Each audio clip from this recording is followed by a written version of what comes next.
আচ্ছা মহসিন ভাই, আমার হিসাবে এই ব্যালেন্সটার ক্যালকুলেশন দুইভাবে হইতে পারে। আমার আন্ডারস্ট্যান্ডিং এ যা শেয়ার করতেছি আমি, যে আমার ভেন্ডরের, যেহেতু ভেন্ডর কাস্টমার অর্ডার করবে আমার কাছে, পেমেন্ট করবে আমার কাছে, ডেলিভারি হবে ভেন্ডরের কাছ থেকে। তো যেই যে প্রোডাক্টগুলো ডেলিভার্ড হয়ে গেছে, প্রোডাক্টের ডেলিভারি ভ্যালু যে কটা প্রোডাক্টের, এই ধরেন 10,000 টাকা ডেলিভারি হয়ে গেছে, এই 10,000 টাকা থেকে মাইনাস হবে হইতেছে ভেন্ডর কত টাকা উইথড্র করছে। ধরেন 3,000 টাকা উইথড্র করছে, তাহলে 10,000 থেকে 3,000 বাদ দিলে থাকবে 7,000। এর মধ্যে 500 টাকা পেন্ডিং হয়ে রয়েছে, তাহলে 7,000 থেকে আরো 500 কমবে, তাহলে 6,500 তার অ্যাভেলেবেল ব্যালেন্স। এটা অ্যাভেলেবেল ব্যালেন্স তুলতে পারবে না, কারণ এখানে আবার ধরি আমার অ্যাডমিনের কমিশন আছে 2,000 টাকা। তো তার মানে হইতেছে, যেভাবে হইতে পারে যে আমার টোটাল ডেলিভারি হয়েছে 10,000, আমার উইথড্র রিকোয়েস্ট বা উইথড্র হয়ে গেছে 3,000, তাহলে রইল 7,000। আমার ভেন্ডরের অ্যাডমিনের কমিশন হইতেছে 3,000, এটা বাদ দেওয়ার বাকি যে 4,000 টাকা, এটা আমার এখানে ব্যালেন্সে চলে আসবে। এটা একটা ক্যালকুলেশন হতে পারে। আচ্ছা, আরেকটা ক্যালকুলেশন যেটা হইতে পারে, যে আমি ধরতেছি যেহেতু একটা প্রোডাক্ট টার উপরে একটা কমিশন থাকে, যে একটা প্রোডাক্টের ভ্যালু যদি 100 টাকা হয়, তার উপর যদি অ্যাডমিন 20% কমিশন পায়, তার মানে 40 টাকা পাবে। তার মানে আপনি ভেন্ডর একটা প্রোডাক্টের দাম ধরছেন 100 টাকা, এটা আপনি 100 টাকা বিক্রি করবেন, তার মানে এটার মধ্যে 20% মানে 20% ধরলাম, মানে 20 টাকা আপনি মাস্টার অ্যাডমিন পাবে, 80 টাকা আপনার। তাইলে এখন অ্যাডমিন কমিশন 20 টাকা, আপনার আর্নিং 80 টাকা। কিন্তু এই প্রোডাক্টটার সেলস বাড়ানোর জন্য আপনি কুপন দিলেন বা একটা ডিসকাউন্ট দিলেন 10%, 10% ডিসকাউন্ট দিয়ে আপনি বিক্রি করলেন 90 টাকা। কিন্তু এই প্রোডাক্টের উপরে 100 টাকা ভ্যালু ধরা হয়েছিল, দাম ধরা হয়েছিল, অ্যাডমিন কিন্তু ওই 20 টাকায় কমিশন পাবে। আপনি 90 বেচেন আর 80 বেচেন, আপনি যেই রেটটা অ্যানাউন্স করছেন 100 টাকা, 100 টাকার উপরে 20% অ্যাডমিন পাবে, তার মানে 20 টাকা পাবে। এরপরে আপনার বিক্রি করার কথা 100 টাকা, কিন্তু আপনি 10 টাকা ডিসকাউন্ট দিয়ে বিক্রি করছেন 90 টাকা। তার মানে 90 মাইনাস যদি 20 বাদ দিই, বা 20% দিলে 20 টাকা বাদ দিই, তাহলে বাদ থাকে বাকি 70 টাকা। এটা হইতেছে আপনার আর্নিং।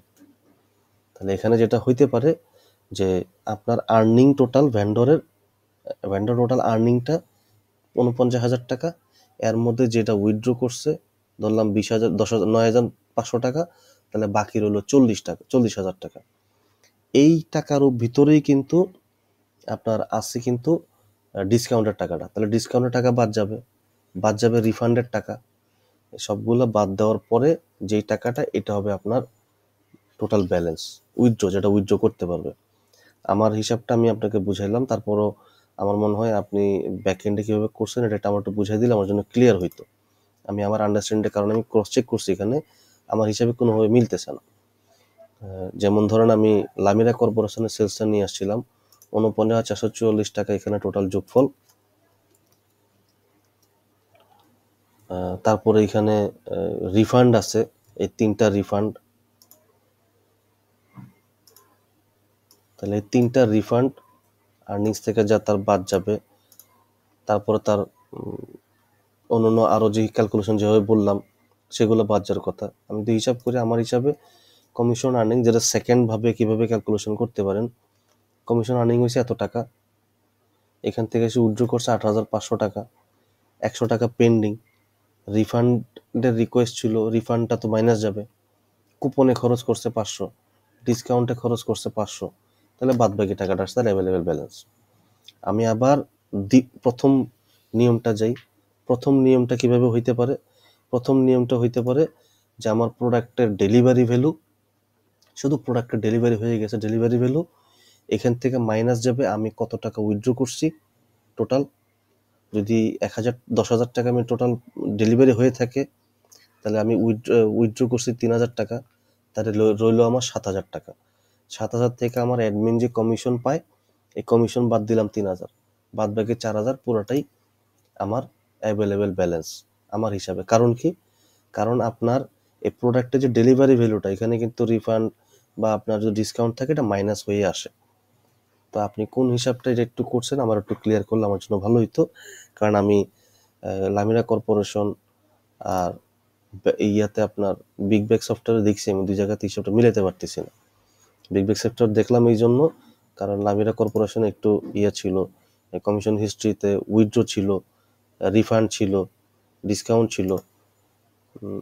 তো এইসব কারণে আমি দুই জায়গায় চেক করছি, আমি আসলে মিলাতে পারি নাই। কিছু অর্ডার ডিলিট ছিল, এই ডিলিট অর্ডারগুলো আসলে আমি বলতেছি না এখন খুব বড় ইস্যু, কারণ কি আমরা তো ফাইনালি বিজনেস শুরু করার আগে তো এই ডাটাগুলো আমরা একদম রিফ্রেশ করে দিবেন আশা করি।